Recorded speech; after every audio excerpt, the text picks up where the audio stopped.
I wouldn't say that it's necessary at this point in time. House Ways and Means Committee Chairman Joey Salcedo remains firm that suspending oil excise taxes should be the part of the government's plan to counter rising fuel costs. Kailangan po talaga sabayan po to ng suspension ng excise tax. Nasa Kongreso po ngayon, nakabitin lang, naka-sponsor na.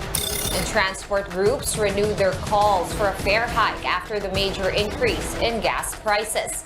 Kailangan di magsalubong tayo sa kahirapan. Biktima tayo lahat ng pandemic at hanggang ngayon may pandemic pa rin. Kaya pinakiusapan ko sila na 15 pesos na lang. We want to be very cautious here so that we'll be able to balance the interest of the driver to keep providing public transport in a sustainable manner while at the same time not having to unduly burden our commuters. A national study says 7 out of 10 victims of sexual abuse in the Philippines are children. But with the enactment of a law raising the age of sexual consent from 12 to 16, the government hopes to improve the protection of minors from sexual abuse. Will the law also improve the educational system in teaching and responding to sexual offenses against children? We discuss in this episode of The Chiefs.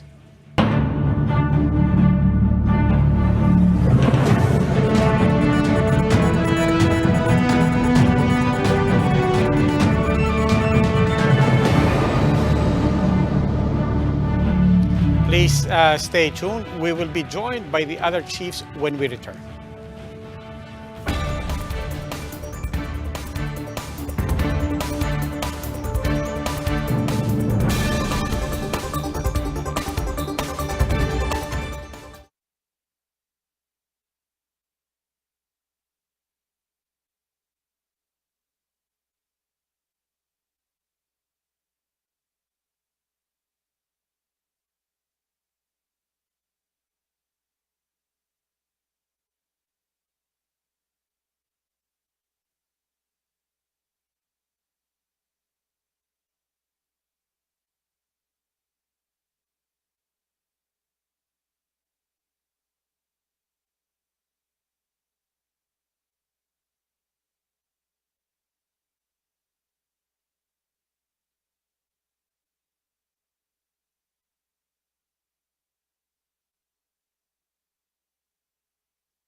Welcome to The Chiefs. I'm Robbie Alampay, and with us online, Ami Pamintuan of the Philippine Star, and with us here in Mandaluyong, Ed Lingao of One News. Chiefs, good evening. Happy Tuesday. Ami, anong... Ahaba ng pila kagabi. Ah, Saka, well, yung iba, nag-umpisa na raw magtaasa ng pamasahe, yung ibang jeepney driver. oo nga. Mangulekta na daw ng 10 pesos. Pero sabi nila, yung iba daw pasahero, nagdadagdag na talaga eh. Oo. Nila. Oh, pero two sides doon sa nagdadagdag kasi kanina binalita rin namin sa big story, hindi nagsusukli. Yung iba pagka hindi mo hiningi sukli, thank you na. But I mean these are all things that I guess we will be encountering more and more of, and as we said in our introduction, we will be talking about that. We will talk about sexual consent later, the new law that raises the age of sexual consent. But for now, we will start also on our economy and this dilemma in our transport sector. On the one hand, the interests of the drivers and operators, and then of course our consumers, our commuters. So for that, we're joined now by economist Professor Emmanuel Leco. Professor Leco, welcome back to the Chiefs. Good evening, Professor. Hi, sir. Good evening. Thank you. Good evening. Good evening, Robbie. Good evening, Ed. And happy Women's Day. Happy International Women's Day pala, Ami. And also to LCV. Professor Leco, ang tagal nyo nang wala dito. Sobrang tagal na. The last time you were here, 5 pesos cheaper pa ang gasolina eh. Oo nga. Kaya okay lang magmaneho papunta sa inyo, okay din matraffic, pero ngayon mahirap na talaga, no? And mukhang tataas pa rin 'yan. And that was just last week nung kausap namin si Professor Leco. But I mean, where do we start? First of all, we were talking about removing excise taxes on oil last week. Medyo lumalakas yung panawagan dyan, but there's also pushback from government. They're very conscious of the revenue that might be foregone. Again, how do we strike a balance, sir? Well, I think looking at the economy in the context of, looking at its structure, I think we can be guided by that. Our economy is consumer-driven. Once the economy's major engine is weakened, the economy will slow down. So the rising prices in oil is a threat and a potential weakening of our consumer. And once our consumers get weakened, our economy will suffer. So when the government talks about removing excise tax, they should also take into consideration what if the consumers can no longer afford what they need to buy in the market.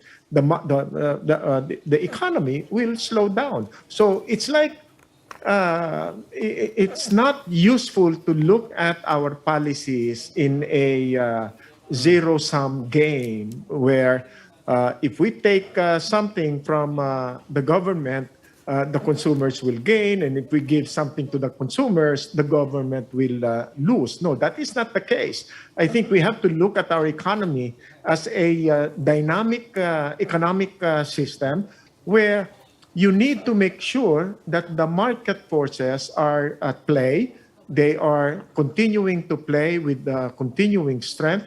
So with the rising prices, I think it's very important that we make sure that the purchasing power of our consumers are protected. Pero sir, ang perception natin ng DOE at ng DOF na rin is that hindi naman daw magtatagal itong crisis na ito, and that sooner or later it will get resolved. I don't know what crystal ball they're using. So that's one thing on one hand. On the other hand naman, Bloomberg is quoting JP Morgan as saying baka tumama tayo ng $185 per barrel.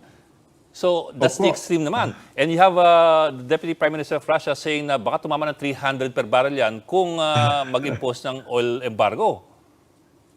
I think so which is which? The bet is that it will last longer. It will get worse before it gets better. The conflict is just playing out. It's beginning to play out. The Ukrainian crisis still not very clear how it will end up. We don't see the end game here. What is going to happen to Ukraine? Is it going to be a full takeover by the Russian forces, or is it going to be now they're talking about Ukrainian government in exile. They're talking about a prolonged conflict. So I think we need to prepare for the long term. So right now, even with market forces only speculating, because right now we're still using the oil supply that we purchased a few weeks ago or a few months ago. And yet the market is already reacting to the conflict. And talk about crisis, I believe we are in the middle of an ongoing crisis because of the pandemic. So it's one crisis over the other. It's not going to be a very nice picture to look at. And if we say this crisis is not going to last, I'm not sure, even if it only lasts a few weeks, a few months, once we start seeing markets closing down or businesses closing down, the economy will not be easy to bring up again. So like I said before, it's not like a turn on and off switch with the economy. It will take time. You have to mobilize the forces again. You have to bring market players again. So we have to be more proactive about this. Professor, you're talking about purchasing power and prices. Kaya nga, they're pushing for the suspension of the 12% VAT. Medyo malaki yun eh. Kasi because they want to control the price surge of fuel para hindi daw tumaas yung fare, yung logistics, yun ang sinasabi ng mga vendor sa market eh, na we have no choice but to increase our prices as well. Basic commodities yan, fish and meat and everything. So, anong tingin nyo? Well, Yun ang mga nagpo-push ng excise tax. Suspension lang naman. That's the least we can do right now, no? To suspend or defer increase in prices. Because once it increases, it will be very difficult to hold them back. The suspension of the excise tax will be the easiest to do now. It will have the effect that we can see immediately. And hold off on the increase in prices. Once the prices continue increase, it will be very difficult to bring them back. It's like toothpaste, once it gets out of the tube, it will be very difficult to bring it back. You cannot put it back in a tube. Pero sir, the problem is that DOF and DOE appear to be speaking the same or saying the same tune. It's now a question of who has the ear of the president to call a special session to get Congress to pass something. Otherwise, we're stuck here.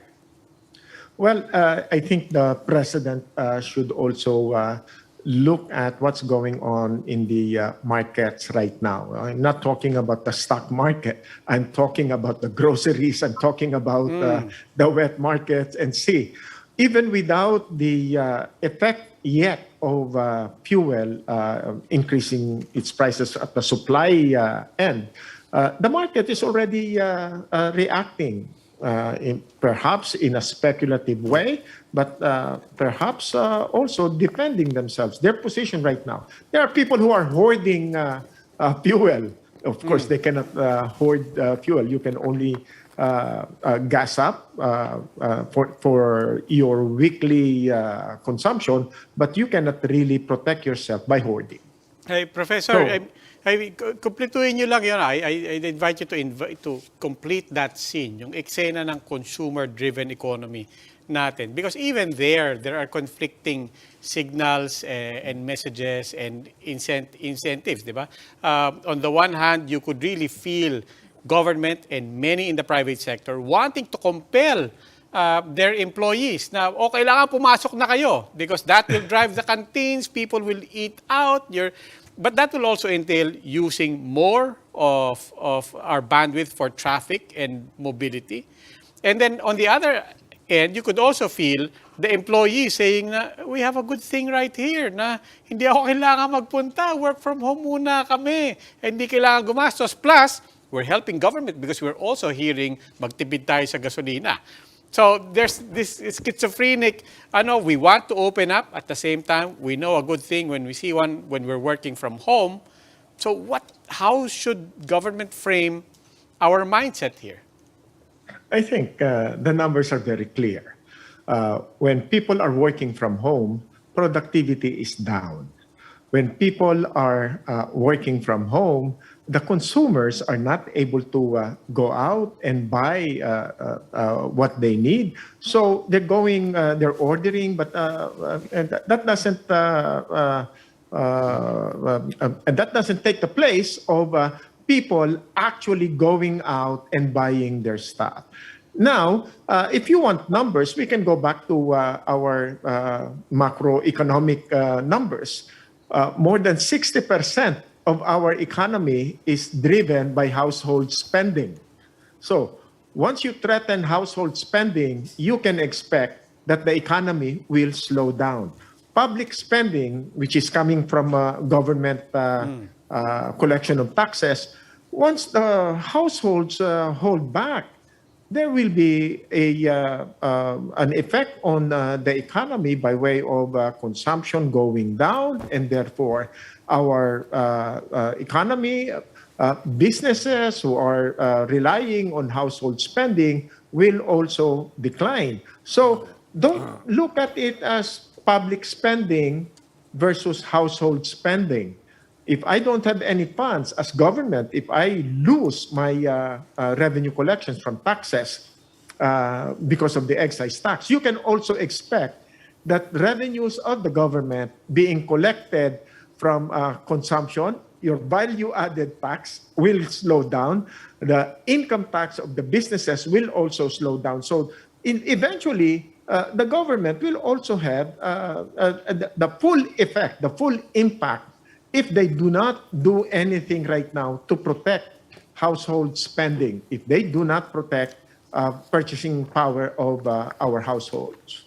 Professor, this crisis is happening as we are reopening our tourism destinations.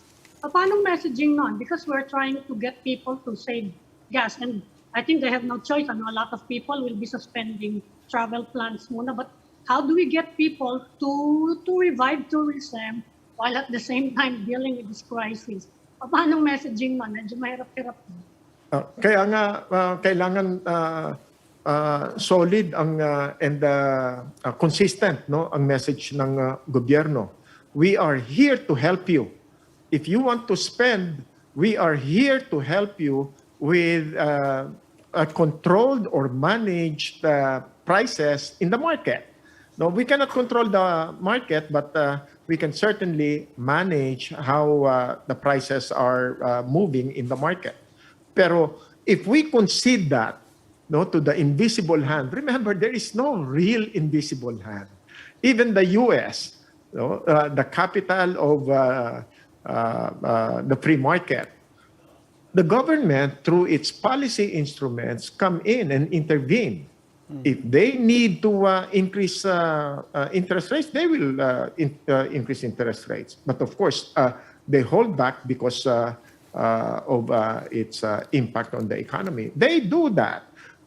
They also implement quota. They implement targeting. So the Philippines is no exception. Forget the invisible hand. The market forces will move based on the policies that are being implemented by the government. Professor, I'm hoping you can help me out here. You mentioned this a while ago already, that we are probably using oil that we bought a month ago or thereabouts. This was also asked of a DOE official yesterday in this program. I'm still not very clear about it. Quite simply, when we use oil now, when we buy oil now from the gas stations, are we paying the prices with which the oil companies bought the oil for a month ago in Saudi Arabia, for example, or in Dubai? In other words, the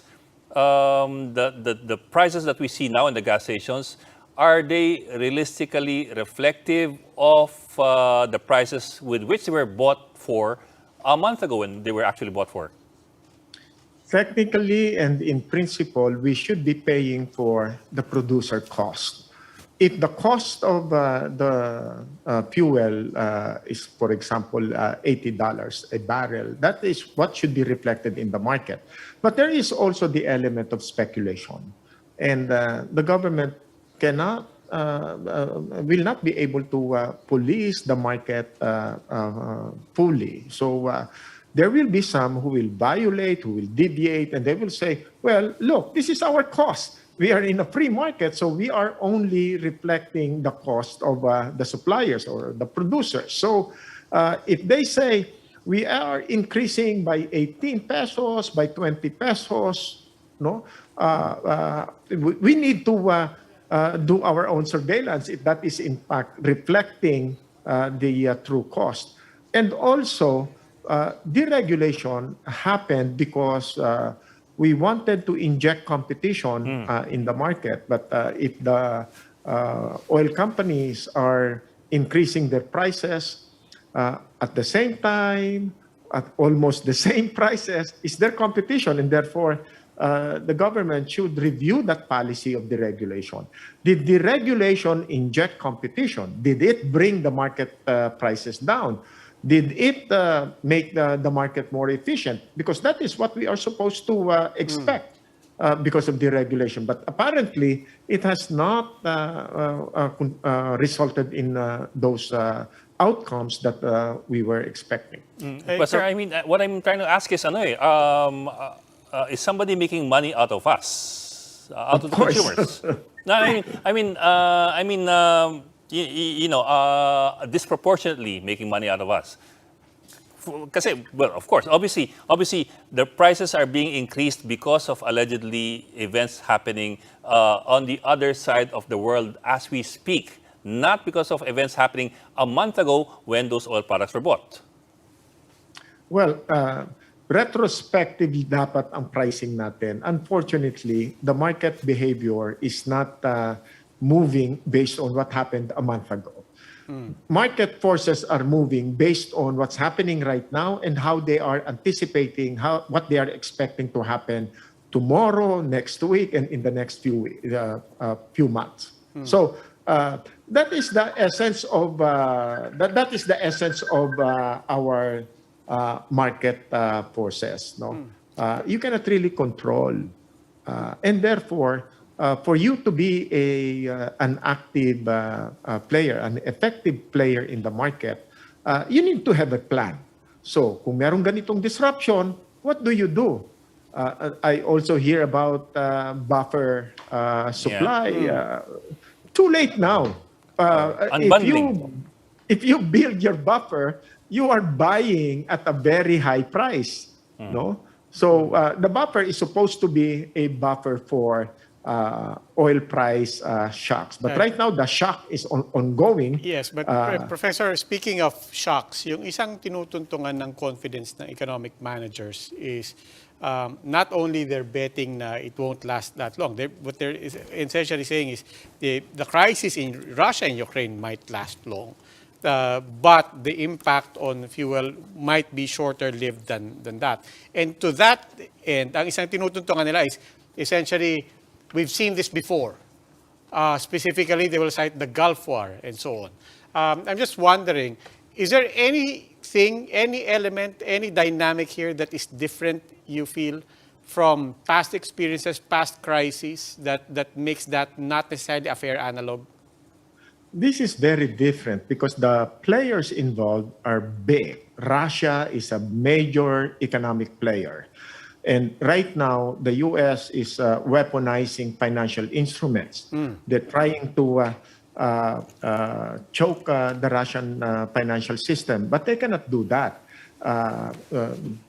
Germany, for example, European countries continue to buy, or they continue to need supplies from Russia.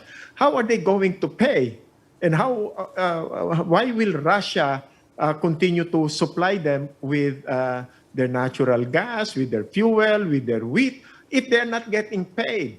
So the Gulf War is different now because the players involved are major economic players, major suppliers, and they are weaponizing financial instruments that will create a major disruption in the financial system globally and the commodity supply system. Our commodities will be disrupted. Could you talk more about that? I mean, maybe the unintended long-term consequences of these financial interventions, and as you said, the weaponization of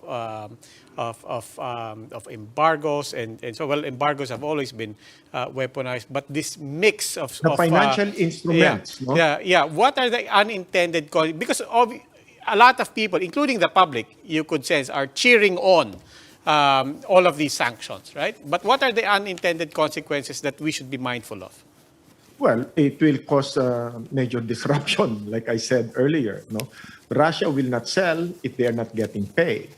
Unfortunately, European countries are major buyers of Russian fuel, Russian commodities. So the economy will be disrupted. So they will find a way to replace the system that they are using to settle their obligations.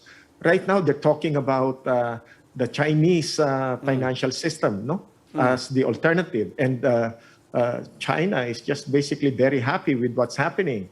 before, it was the dollar currency that used to be the major currency for trade. Now that the U.S. is withdrawing the dollar and excluding the Russian currency from the market, they will have to find a replacement, because commodities will have to be continuously moved. It has to be sold. It has to be paid. So if there is no payment, that will be a temporary disruption, because they will always have to find a place. And looks like the Chinese financial system is offering its currency to be the exchange currency for as a replacement to the dollar, and they're just too happy to see this. But even China is monitoring closely what's happening, because even the private sector is participating in the sanctions, like MasterCard, Visa participating, the banks, even the Swiss banks are participating. I mean, you cannot force those entities to participate in this sort of thing, and won't increase sanctions even from the private sector, hasten the resolution of this conflict. Yes, the financial sanctions, like I said, financial instruments being used as a weapon in this conflict, it will have a major impact. And unfortunately, we cannot just say leave Russia out, exclude them from SWIFT, exclude them, get them out from our credit cards, and expect that they will be taken out. No, they cannot be taken out, because countries are buying from them. They are selling. They are a major source of fuel. So if they cannot be sold, if they cannot be moved, there will be a major supply disruption here. I think they represent about 50% of the fuel supply globally. So next to Saudi Arabia, or just about the same supply as Saudi Arabia provides the global market. Imagine removing 50% of the global supply. How will that affect the economy? How will that affect fuel prices? So I will not be surprised if it moves to over 150 in the next few weeks. 200 will be terrible. 300, my goodness. Look at this. We are in a pandemic. We are just about to bring our economy back, and comes the Ukrainian conflict, the Russian conflict. And then let us not underestimate this. There may not be as much shooting that we can see, although we are already seeing very disturbing scenes, But in terms of its economic impact, do not compare this to the Gulf War. Because the Gulf War, we're looking at Iraq, Iran, Israel. They are not as major as Russia. Okay. Professor Leyco, sir, maraming salamat po. Ingat, sir. Thank you po.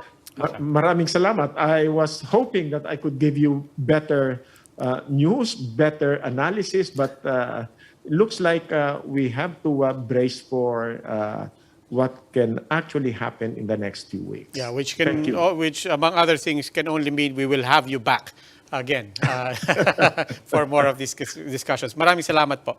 Ingat, sir. Maraming salamat. Economics Professor Emmanuel Leyco. Please stay with us. The Chiefs will be right back.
Welcome back to Chiefs Show on One News. And now joining us is Attorney Maria Margarita Ardevilla, Child Protection Specialist of the United Nations Children's Fund, or UNICEF, in the Philippines. Good evening and welcome to the Chiefs, Attorney. Hi, good evening po. Kinagagalak po namin sa UNICEF maging bahagi po ng inyong programa. Well, thank you for joining us. Attorney, of course, we do want to talk about the law itself, the law raising the age of sexual consent from 12 to 15. But before we get to that, could you give us a lay of the land as far as the problem of the Philippines in terms of violence against children?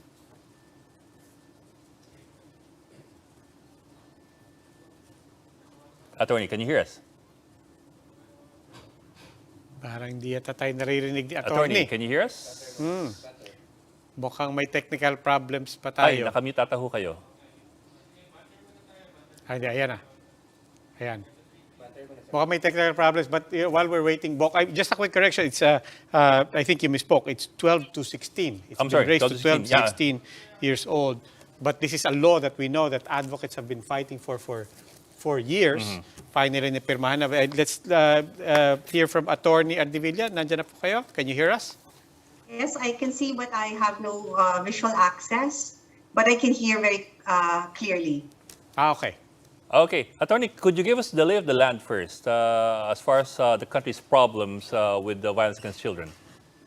Yes, the violence against children has had, shall we say, a high visibility insofar as reporting of this in evidence is concerned. In 2015, the Philippine government, through the leadership of the Council for the Welfare of Children, undertook the very first national baseline survey on violence against children. And in that nationally representative survey, we found that 1 in 5 Filipino children between the ages of 13 to 17 has had experienced sexual violence, and 1 in 25 have experienced forced consummated sex. This is very problematic for us because the prevalence is high, and another evidence that was generated by that national survey showed us that boy victimization is also quite high, even higher than girl victimization. There is a dissonance insofar as available administrative data is concerned, such as when you look at the Philippine National Police, most of the reporters or the victims are girls, and this is actually the same with the data from the Department of Social Welfare and Development. But just the same, sexual violence is very high. It is experienced by our children in the homes and in communities, and the perpetrators are those known to them, mostly relatives of these children. Of course, ma'am, these are baseline numbers arising from a survey. Okay. Oh, we have an echo. How is it now, ma'am? Can you hear me? Yes. Yes, ma'am. Yes. Yes, ma'am. But kasi on the other hand, you also have problems, I suppose, with people who are willing to report their cases. There's also that social stigma that comes from these cases. I'm wondering if you have any idea as to how big a problem it really is. I mean, like you did say baseline numbers, how much higher could it be? Well, there is also part of that survey evidence that shows us that underreporting is also very high. There is tentativeness in reporting. There has been trust issues also insofar as organizations that receive these reports are concerned. So certainly, I mean, the mere indicator that you have very high prevalence of sexual violence for boys and very low numbers of boys reporting in the police and DSWD shows you that underreporting is indeed a reality in our context. Okay. Attorney, apart from underreporting, our problem has always been, even if we have all these great laws, our problem has always been enforcement. Looking at the law, do you have any idea on how we can improve enforcement so that talagang protected yung children natin? You're absolutely correct, ma'am. The stumbling block actually for our children to feel the full implementation of the law is the fact that access and availability of quality child protection services are not as present, especially in local communities. But there has been much improvement. in the past few years. So for instance, we have the child protection units embedded in regional hospitals. We have more trained frontliners in the hospitals that report record and refer these cases. But what we need to see are those in the community that would be able to, one, recognize violations of the rights of children. So this means identification of issues. That's number one. Number two is that they would have the agency and competency to report to where. And those that report, those agencies that receive these reports must have the wherewithal to undertake correct case management, to record and document these cases, and finally, to refer to the correct specialists to be able to provide these children victims and their families timely and immediate support. So that in itself means that local government units where social services are devolved must be able to factor in their budget and planning these requirements, so that not only do you have the necessary equipment and referral mechanisms, but you have frontline child protection workers that are able to recognize and report these cases. Attorney Ardevilla, of course, we started our conversation basically focusing on everything else, basically with the message that it's beyond the law. I mean, there are things that we need to do. But we are on this day, in fact, commemorating and celebrating the fact that there has been an improvement in the law. So I want to focus on that for now. Just raising the age of sexual consent from 12 to 16. Talk about that. How big of a difference maker is that? This is huge. It's a fantastic legislative milestone that the government and whole of society in the Philippines should be able to celebrate. Bear in mind that as early as 2005 and 2009, the UN Committee on the Rights of the Child have actually recommended very strongly to the Philippine government as a state party to the UN Convention on the Rights of the Child that the government should review the laws, because aside from the very low age of sexual consent or the age to determine statutory rape, we are also, the legal regime at the time also did not look very favorably on boy children, in that equal protection was not afforded, meaning the perpetrators of rape of boy children meted actually lower penalty than that of girl children who have been victimized by their perpetrators. So the UN Committee on the Rights of the Child even said that this should not be tolerated. Discrimination is unjustified. Violence is violence. So as early as 2005 and 2009. Yeah. So it has been a very long process of having to also convince and shed light on these deficiencies and gaps in the law, because we have actually encountered in the past tentativeness on the part of Congress that there is already so many laws in place. But what we see is that if we do not identify a law as a source of normative behavior, of standards that regulates behavior of every member of the society, then we essentially say that one can have sexual congress with a child as young as 12. And this should not be tolerated. But in terms of that normative effect, I'm just wondering if you run that up against also the insight that most of the perpetrators are also family members or people known. I mean, what difference does that make? I mean, when, that's still a taboo that's being crossed and being violated on a family level. What difference does age of consent? Because that doesn't seem to be a question of consent. You're actually correct. It actually, the age of increasing it in terms of determination statutory rape actually comes into play insofar as the facilitation of the access of justice of the child. Because as we have seen in the data of the Child Protection Network, the spike or incidents of sexual violence actually are between the ages of 13 to 15. This is the same with the DSWD numbers from 2015 to 2017, where sexual violence, in fact, incest rape, happens between 14 to 18. What it does, insofar as access to justice is concerned, is that if you increase that age, you somehow insulate the victim from having to go through the rigorous and very re-traumatizing process of testifying in court of the details of the sexual assault or the rape.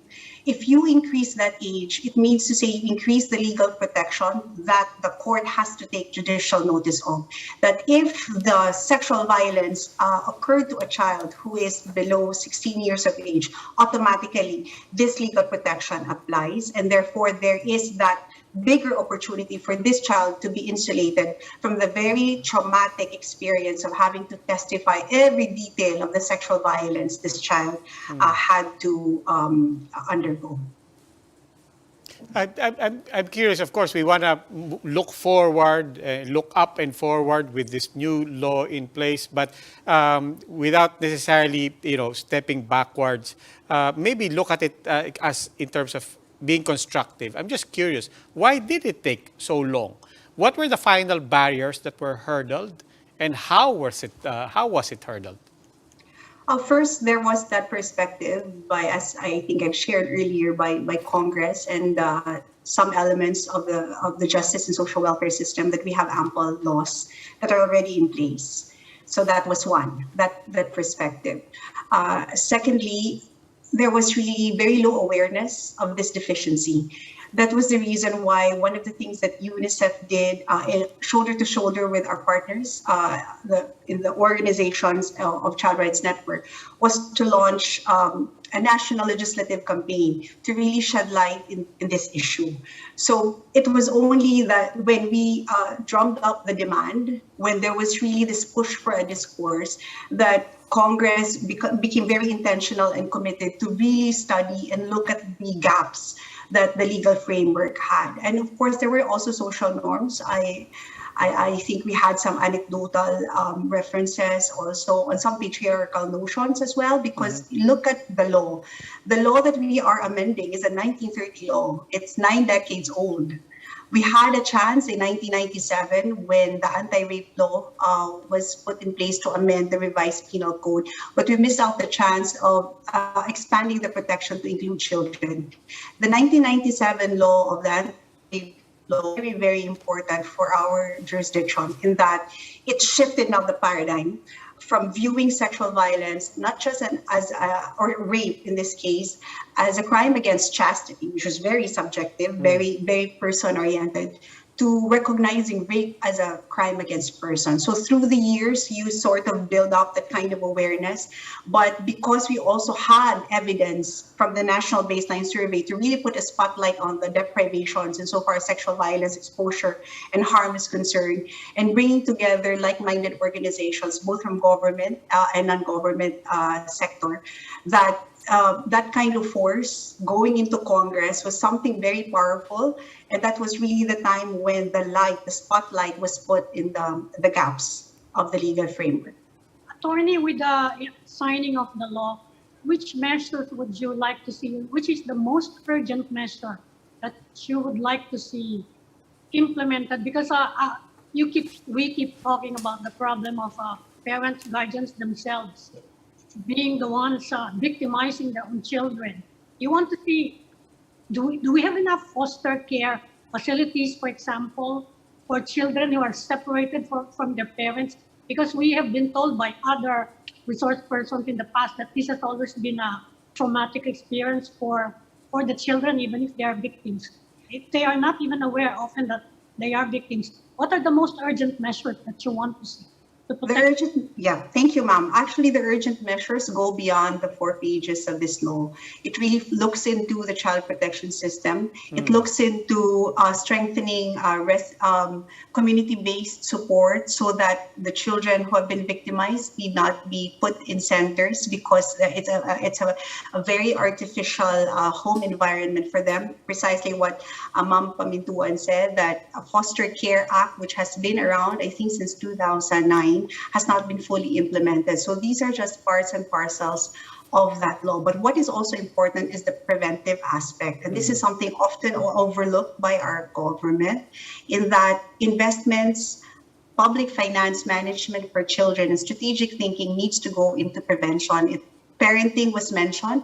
Parenting support intervention programs need to be costed, and it needs to be mainstreamed into local government units programs for children, because parental support linked with social protection for families is an impediment to these kinds of violence at home, which is often exacerbated also by their social economic class. Another important facet that needs to be implemented, and which is actually part of this law, this amendatory law, is asking the Department of Education two things. One is to train its teachers, those who are onboarding and those who are already teaching, on what are the rights and responsibilities within this law, which means to say teachers have to be able to undertake the implementation of the Department of Education's child protection policy, in that they also need to be part of that process of identification of violations against children, of reporting and referring these children.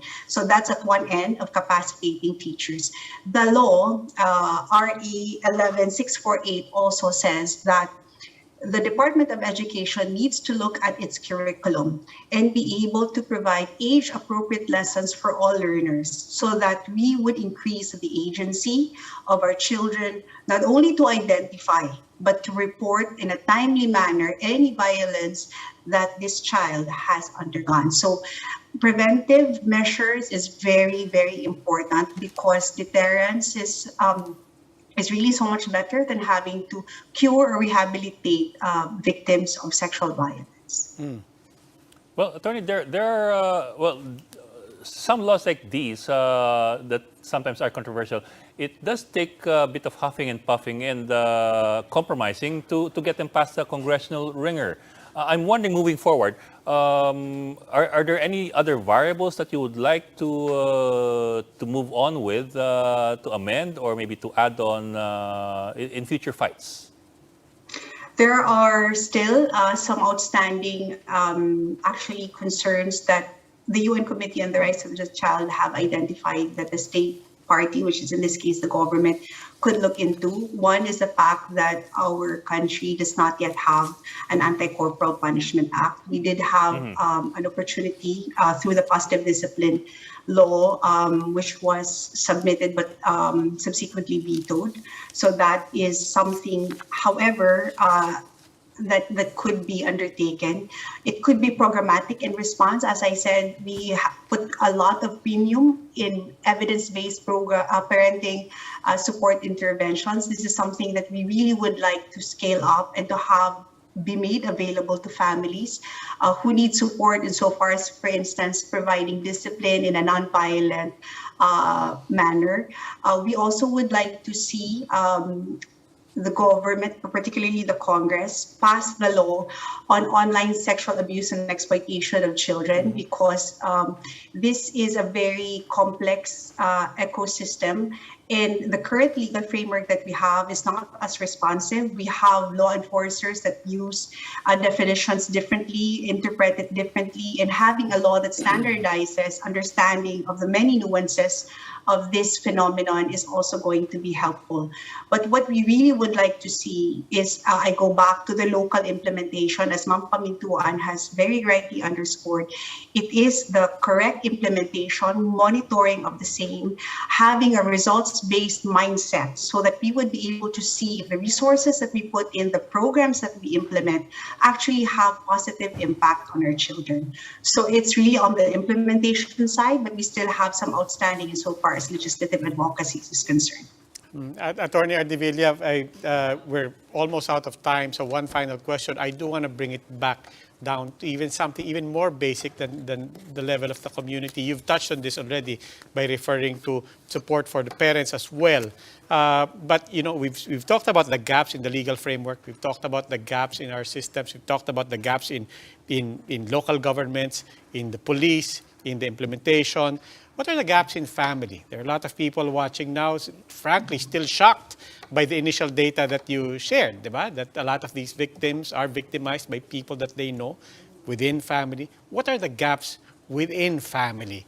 Not just the parents, but the entire extended family that people should be aware of.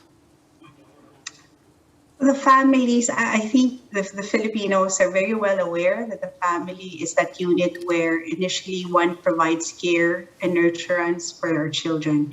But it is also the unit that the children would be the most vulnerable to insofar as violence exposure is concerned. And therefore, parents really must be able to understand that their actions on their children would have long-lasting consequences on the child's development. Toxic violence, constant exposure to toxic violence in family homes stunt the child's brain. It impacts on their socialization. It also perpetrates intergenerational violence. And there are also instances that we see that because violence begets violence, a child abuse becomes a child in conflict with the law because they become a perpetrator themselves. So a lot of responsibilities is not just on the survival or feeding the child. It's about really caring for the child, providing the child that safe environment to be able to understand that their rights are respected and that they are well loved. And this is something that is not actually unknown, but it is something that could be programmed around because what we see are parents not really knowing how to communicate properly with children, how to control their anger, how to be able to respond positively, how to structure discipline in a non-violent manner. This actually is a skill and this can be taught, and behavior. I think this is something that local governments and national governments should also be able to embrace as a truth. Behavior can be changed. And therefore, support to families is an important component of preventive mechanisms and programs to counter violence against children. Okay. Attorney Ardevilla, maraming salamat po. Thank you so much. Ingat Good po. evening. Attorney Maria Margarita Ardevilla is Child Protection Specialist of the United Nations Children's Fund, or UNICEF, in the Philippines. And that's all for this edition of the Chiefs. We hope what was discussed here will keep the conversation going. Before we go, a reminder to our viewers, mask on, wash hands, and stay safe, Philippines. I'm Robbie Alampay. I'm Ami Paminton of the Philippine Star. I'm Edwin Gao, and we are One News.